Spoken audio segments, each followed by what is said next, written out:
शुरुआती रुझान। तमिलनाडु में बीजेपी अपने दम पर 3 सीटों पर आगे है इस वक्त, 3 सीटों पर तमिलनाडु के अंदर बीजेपी इस वक्त एक आगे चल रही है। इनफैक्ट केरल में बीजेपी प्लस ये 2 सीटों पर आगे है, केरल में भी। ये सीटों का पता चलेगा तो समझ आएगा, क्योंकि केरल जो है वहां पे ये माना जाता है कि पथनमथिट्टा, अलपुजा, तिरुवनंतपुरम, ये खडूर साहब से अमृतपाल सिंह आगे, ये खबर चिंता में डालने वाली है। ये जेल में रहकर कोई पार्टी नहीं चाहेगी कि जेल में रहकर चुनाव जीत, निर्दलीय खबर है ये।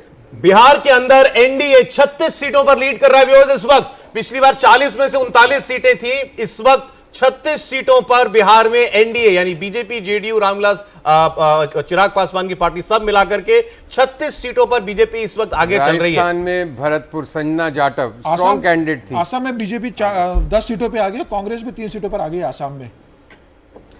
केरल में यूडीएफ इस वक्त लीड करती हुई दिखाई दे रही है। देखिए ये 16 सीटों पर, इसमें कोई किसी को हैरानी होनी नहीं चाहिए। गुजरात में कांग्रेस 3 सीटों पर लीड करी है। बिहार की बात करें बीजेपी 16 सीटों पर, जेडीयू 14 पर, एलजेपी की बात करें 5 सीटों पर, 5 ही सीट पर वो चुनाव लड़ रहे हैं, 5 सीट पर वो लीड करती हुई दिखाई दे रही है। जयपुर सीट से कांग्रेस आगे नहीं हो सकती, वो जयपुर ग्रामीण होगा जो वो लिखना चाहते हैं। जयपुर सिटी से तो नहीं, मुझे लगता जयपुर सीट से जयपुर पॉसिबल नहीं है, ये ठीक कह रहे हैं, मैं भी सहमत हूं उससे। और जयपुर ग्रामीण में भी बहुत मुश्किल है।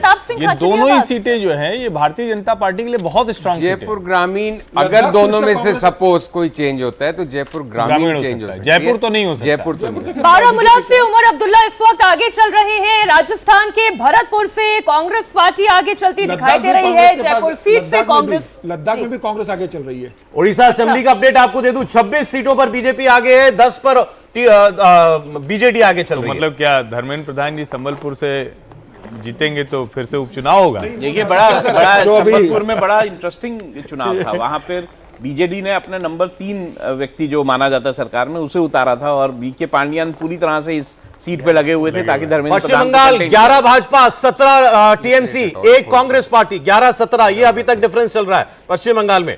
ओडिशा भी सामने है। देखिए 21 सीटों में से बीजेपी लीड करती हुई दिखाई दे रही है अधिकतर सीटों पर। पश्चिम बंगाल की तस्वीर आपके सामने, 12 पर बीजेपी, टीएमसी 16 पर, 1 कांग्रेस, 1 लेफ्ट तृणमूल क्या अपनी जमीन बचा पाएगी? बड़ा सवाल। 12 सीटों पर बीजेपी लीड करती हुई दिखाई दे रही है। खबर आ रही है सपा 21 सीटों पे आ गए, कांग्रेस 4 पे, बीजेपी 40 सीटों पर आगे है। बारामूला से एक और रिपोर्ट, सज्जाद लोन आगे चल रहे हैं। बारामूला से उमर अब्दुल्ला पीछे चले, हर्षवर्धन जी, लेकिन उमर अब्दुल्ला पीछे चल रहे हैं, उधर महबूबा मुफ्ती पीछे चल रही हैं। अगर ये दोनों वाकई में अगर यही ट्रेंड जो है ये रिजल्ट में तब्दील होते हैं तब तो 2 पॉलिटिकल परिवार जो है दोनों ये बड़ा इंटरेस्टिंग है। दोनों के लिए वैसे भी संकट था, और भारतीय जनता पार्टी ने रणनीतिक तौर पर जो अपना प्रत्याशी नहीं उतारा था, क्योंकि वो उतारती तो इन दोनों लोगों के लिए राह आसान होती।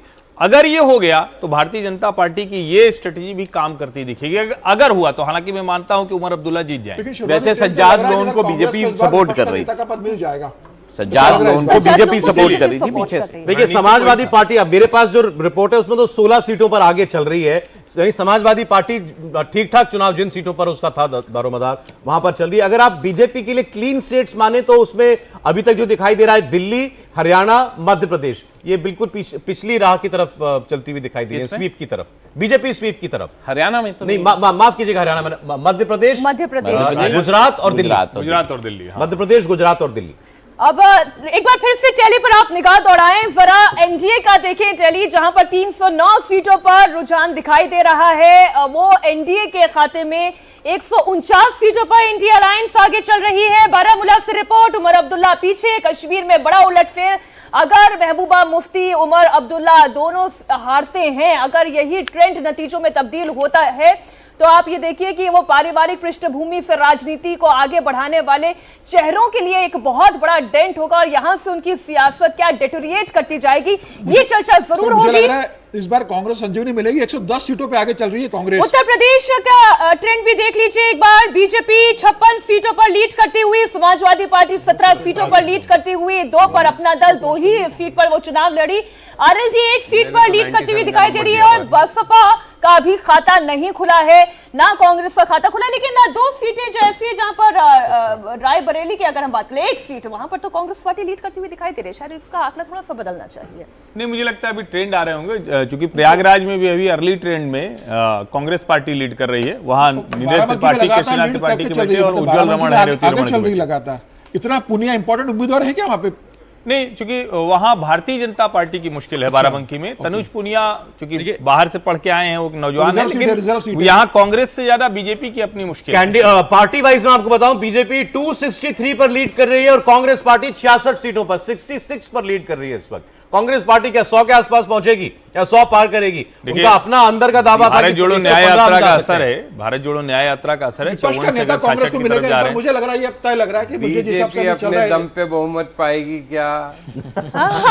अभी भी सवाल से एक ही सवाल रहा है, क्योंकि 272 की चुनौती है। सर वो जो उत्तर प्रदेश की अगर हम बात कर ले तो वहीं से पता चल जाएगा कि जो 22 पर समाजवादी पार्टी आगे है, ये इंटरेस्टिंग है। 23 पर, 50 पर भाजपा है, 23 पर समाजवादी पार्टी आगे चल रही है। एक अपना दल, एक आरएलडी, मतलब 52 एनडीए, दो अपना दल, एक आरएलडी। अभी बदल गया, वो देखिए 49-2-1, फिर वही हो गया।